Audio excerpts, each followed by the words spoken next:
ಕಮಲ್ ಹಾಸನ್ ನಟನೆಯ ಥಗ್ life cinema flap. ಮೊದಲ ದಿನವೇ ಥಗ್ ಲೈಫ್ ಸಿನಿಮಾ, ಅದರ ಬಗ್ಗೆ ನೆಗೆಟಿವ್ ಟಾಕ್ಗಳು ಹರಿದಾಡ್ತಾ ಇದೆ.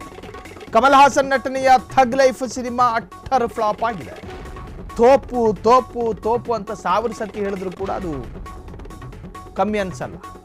ಕಮಲ್ ಮಣಿ ಸಿನಿಮಾ ನೋಡಿದ ಮಂದಿಯೆಲ್ಲ ವ್ಯಾಕ್ ಥೂ ಅಂತಿದ್ದಾರೆ, ಉಗೀತಿದ್ದಾರಂತೆ. ಕಥೆಯಲ್ಲಾಗಲಿ ಚಿತ್ರಕಥೆಯಲ್ಲಾಗಲಿ ಯಾವುದೇ ತರಹದ ಹೊಸತನ ಇಲ್ಲ.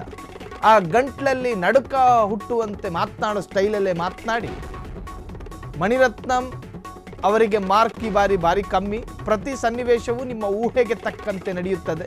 ಥಗ್ ಲೈಫ್ ಸೆಕೆಂಡ್ ಹಾಫ್ ಕೂಡ ಯಾವುದೇ ಆಸಕ್ತಿ ಕೆರಳಿಸಲ್ಲ.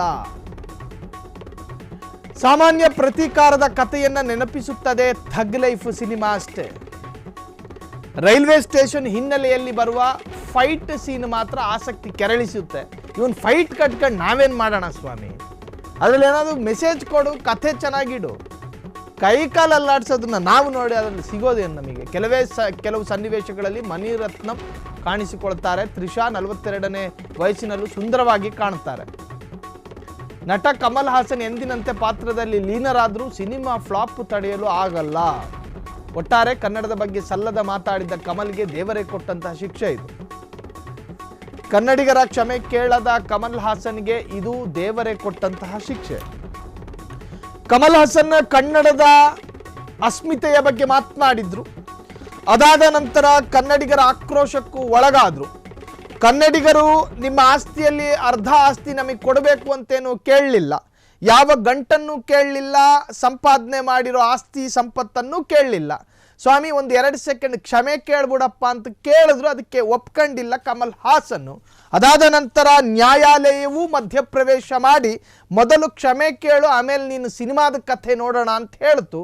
ಅದಕ್ಕೂ ಕೂಡ ಸೊಪ್ಪು ಹಾಕದ ಕಮಲ್ ಹಾಸನ್ ಚಿತ್ರವನ್ನ ಮುಂದುವರೆಸಿದ್ರು, ಬಿಡುಗಡೆಯೂ ಆಯಿತು.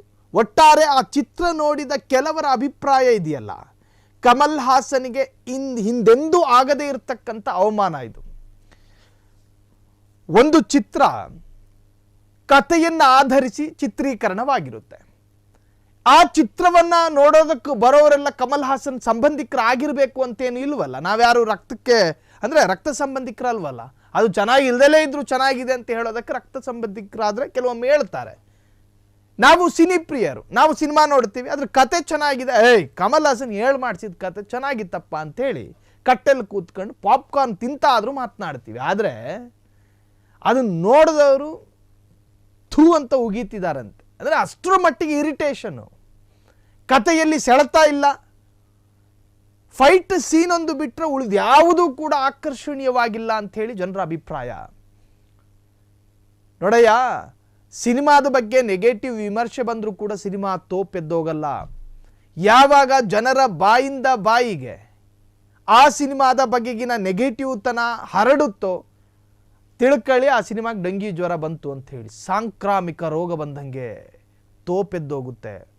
ಕನ್ನಡಿಗರ ಭಾವನೆಯನ್ನು ಕೆರಳಿಸಿ ಕನ್ನಡತನದ ಶ್ರೀಮಂತಿಕೆಯನ್ನು ದುರ್ಬಲಗೊಳಿಸುವಂಥ ಹೇಳಿಕೆಯನ್ನು ಕೊಟ್ಟು ನನ್ನ ಸಿನಿಮಾಗೆ ಪ್ರಚಾರ ಸಿಕ್ತು, ನನ್ನ ಸಿನಿಮಾ ಇನ್ನೂ ಕ್ಲಿಕ್ ಆಗಿಬಿಡುತ್ತೆ, ಹಿಟ್ಟಾಗುತ್ತೆ ಅಂತ ಅನ್ಕೊಂಡಿದ್ನೇನೋ ಈ ಮನುಷ್ಯ. ಆದರೆ ಈಗ ಮಾತ್ರ ಅದರ ವಿಚಾರವಾಗಿ ನೆಗೆಟಿವ್ ಅಂಶಗಳು ಬಯಲಾಗ್ತಾ ಇದೆ. ಸಾಮಾನ್ಯ ಪ್ರತೀಕಾರದ ಕಥೆಯನ್ನು ನೆನಪಿಸುತ್ತದೆ ಥಗ್ ಲೈಫ್ ಸಿನಿಮಾ. ರೈಲ್ವೆ ಸ್ಟೇಷನ್ ಹಿನ್ನೆಲೆಯಲ್ಲಿ ಬರುವಂಥ ಫೈಟ್ ಸೀನ್ ಒಂದು ಬಿಟ್ಟರೆ ಉಳಿದು ಯಾವುದೂ ಕೂಡ ನೋಡೋದಕ್ಕಾಗಲ್ಲ ಅಂಥೇಳಿ ಜನ ಮಾತನಾಡ್ತಾ ಇದ್ದಾರೆ. ಒಟ್ಟಾರೆ ಎಲ್ಲ ಸವಾಲುಗಳ ನಡುವೆಯೂ ಕೂಡ ಥಗ್ ಲೈಫ್ ಸಿನಿಮಾ ಮುಂದೆ ಯಾವ ಹಂತಕ್ಕೆ ತಲುಪುತ್ತೋ ಕಾದು ನೋಡೋಣ.